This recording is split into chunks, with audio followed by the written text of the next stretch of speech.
नमस्कार। अपने इस चैनल के माध्यम से मेरी ये कोशिश होती है कि मैं भारतीय परंपराओं और भारतीय ग्रंथों से संबंधित जानकारी सरल भाषा में आपके सामने प्रस्तुत करूं। आज हम जानेंगे बौद्ध धर्म से संबंधित पांडुलिपियों के बारे में। ये पांडुलिपियां सिर्फ एक दस्तावेज नहीं हैं, ये भगवान बुद्ध से संबंधित शिक्षा, जानकारी और शिक्षाओं को युगों तक संरक्षित रखती हैं। ये अमूल्य धरोहर हैं। तो आज हम जानेंगे कि ये पांडुलिपियां किस भाषा में लिखी गईं, किन जगहों पर हमें ये प्राप्त हुई, कहाँ से हमने इन्हें रिकवर किया और ये अभी कहाँ पर संरक्षित हैं।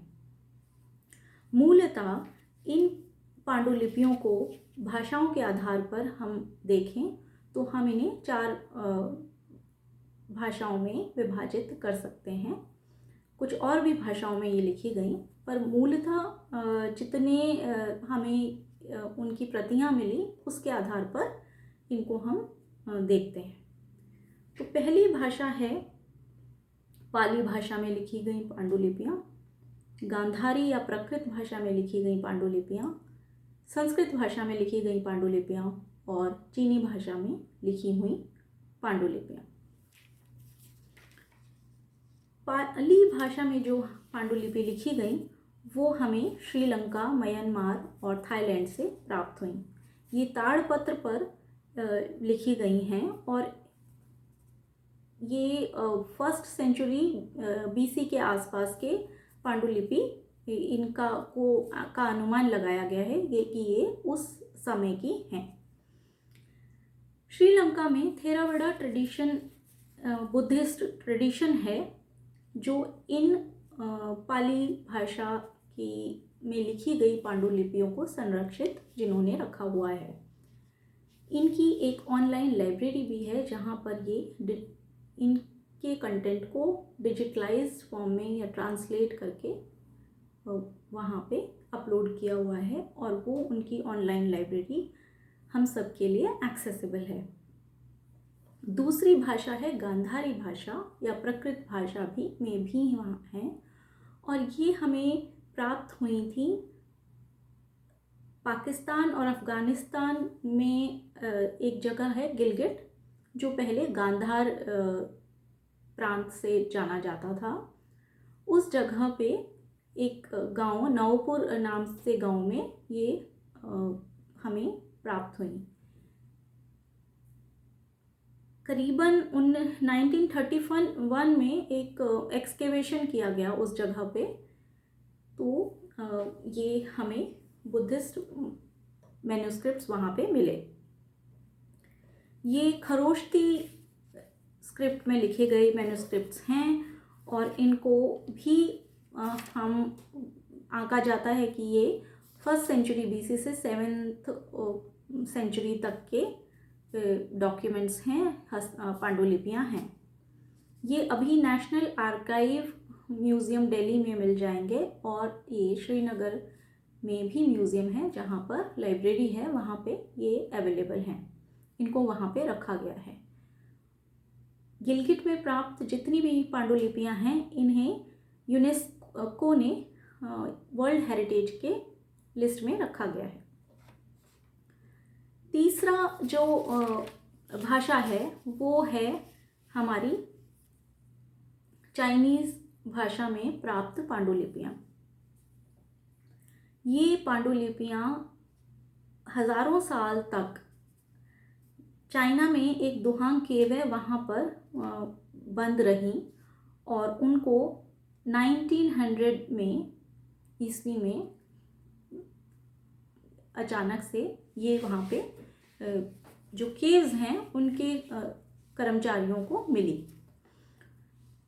इनको पाया गया और ये करीबन 40,000 से ज़्यादा 40,000 से ज़्यादा पांडुलिपियां हैं जो हमें दुहांग केव्स में मिली। ये मोस्टली चाइनीज़ भाषा में हैं, संस्कृत भाषा में हैं, प्राकृत में हैं और ये भी भोजपत्र पर लिखी गई। 1000 AD के आसपास इस केव को सील कर दिया गया, इनको प्रिजर्व कर दिया गया और इन्हें वहाँ पे रखा गया है। इनके डिजिटलाइज्ड वर्जन ब्रिटिश लाइब्रेरी की डिजिटल कलेक्शन में भी अवेलेबल हैं जो ऑनलाइन है, और एक इंटरनेशनल दुहांग प्रोग्राम है जिनकी वेबसाइट है, वहाँ पे भी हम इनको देख सकते हैं। वहाँ पे उस वेबसाइट पे सभी पांडुलिपियों को स्कैन करके, बहुत ही सुंदर और क्लियर स्कैन करके वहाँ पे प्रिजर्व किया गया है। तो उस डिजिटल कंटेंट को जब हम देखेंगे तो उसमें बहुत सारे चित्र हैं, मंडला आर्ट्स हैं, लेटर्स हैं भिक्षुकों के, और वेरियस कंटेंट्स पर को लेकर के जो बौद्ध धर्म से जुड़े हैं उनको लेकर के वो मैन्यूस्क्रिप्ट्स हैं। एक सेपरेट वीडियो हम बनाने की कोशिश करेंगे जिसमें हम हर जगह पर पाई गई पांडुलिपियों के विषय को डिस्कस करेंगे। एक और भाषा जो कि हमारी संस्कृत भाषा है, उसमें भी बहुत सारी पांडुलिपियाँ प्राप्त हुई। ये नेपाल में, तिब्बत में मिली मुख्यतः, और ये भी 1st सेंचुरी से 5th सेंचुरी के बीच के एज में लिखी गई, ऐसा अनुमान लगाया गया है। कुछ संस्कृत लिपि गिलगिट से भी प्राप्त हुई थी। आज की तारीख में ये नेपाल मठ की लाइब्रेरी में अवेलेबल हैं और नेशनल आर्काइव दिल्ली में भी अवेलेबल हैं। जो संस्कृत भाषा की पांडुलिपि हैं उसमें मूलतः जो सबसे प्रसिद्ध हैं वो लोटस सूत्र को लेकर के, और हार्ट सूत्र और डायमंड सूत्र, ये 3 सूत्र हैं बौद्ध धर्म के, उनसे जुड़ी पांडुलिपियाँ भी हैं। लोटस सूत्र उनके ट्रू धर्मा से रिलेटेड है, और जिसे हम हार्ट सूत्र कहते हैं, हार्ट सूत्र जो वो मूल सूत्र के लिए बात कही गई है, मूल बातों के लिए कही गई है। तो इसमें एम्प्टीनेस के बारे में बात कही गई है। और तीसरा डायमंड सूत्र है वो नॉन अटैचमेंट, कि दुनिया में किसी भी आपने उपलब्धि की है या कोई भी आप वस्तु है उससे आपको अटैच नहीं होना है, किसी उपलब्धि को पाने के लिए भी कोई कार्य नहीं करना है, किसी अटैचमेंट से जुड़कर कोई कार्य नहीं करना है।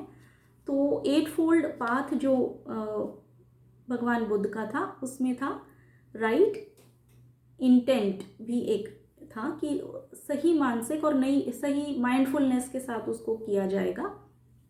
तो ये उनके पाथ थे। जो लोटस सूत्र है वो मेडिटेशन और कंसंट्रेशन को बढ़ाने से रिलेटेड फैक्ट्स को उपदेशों को भी अपने में सम्मिलित करता है। तो ये जो पांडुलिपियां हैं वो एक उनको का संरक्षण और अध्ययन करके हम मानवता की महानतम परंपराओं में से एक परंपरा से पुनः जुड़ते हैं, और इनका संरक्षण बहुत ही ज़रूरी है, और इसे काफ़ी हद तक अब हम इसको देख पा रहे हैं क्योंकि ये एक्सेसिबल हैं लोगों के लिए। परंतु इनका संरक्षण एक चैलेंज तो है ही। भोजपत्र, ताड़पत्र और कागज़ों के प्रत्येक पन्ने में लिपिबद्ध और ये चित्रित जो पांडुलिपियां हैं, इसमें आज भी हम देखें तो करुणा है, आंतरिक शांति और बौद्धिक ऊर्जा जो हमारी है उसके को विकसित करने के लिए ये आज भी हमारे लिए रेलिवेंट हैं और ये प्रासंगिक हैं आज के लिए भी। ये सिर्फ एक ऐतिहासिक दस्तावेज नहीं है, ये आज के लाइफस्टाइल को लेके भी ये शिक्षा काफ़ी महत्वपूर्ण है। तो ये थी शॉर्ट में बौद्ध धर्म से जुड़ी पांडुलिपियों के बारे में एक सार रूप में, इनके विषयों को लेकर के कि पाली जो भाषा में लिखी गई पांडुलिपियाँ जिन्हें हम पाली कैनन कहते हैं, और सिमिलरली चाइनीज़ भाषा में भी जो पांडुलिपियाँ हैं उनको भी ये चाइनीज़ कैनन कहते हैं या उसे ताइशो कैनन भी कहते हैं, क्योंकि वो जापानीज़ भाषा में भी, जापान में भी पब्लिश हुई थी। तो ये पांडुलिपियाँ सिर्फ एक डॉक्यूमेंट नहीं हैं, और इनको का जिस तरह से ये रिकवर की गई थी, जैसे कि पाली कैनन है, वो 3 मोटे कैटेगरीज के डॉक्यूमेंट हैं, और उसे त्रिपिटक कहते हैं कि 3 पेटियाँ, त्रिपिटक इज 3 पेटियाँ, 3 बॉक्सेस, जिसके पहले बॉक्स में जो पांडुलिपियाँ मिली वो है विनय पिटक, दूसरा सूत पिटक, और तीसरा है अभिधम पिटक।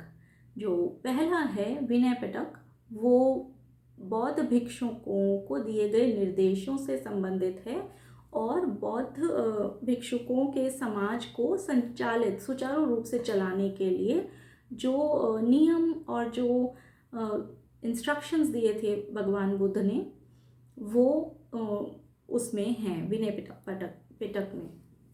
सेकंड बॉक्स जो है वो है सूत पिटक, जहाँ पे उपदेश हैं, और उन उपदेशों के भी फर्दर सब डिविजन्स हैं। जैसे हम कह सकते हैं कि ये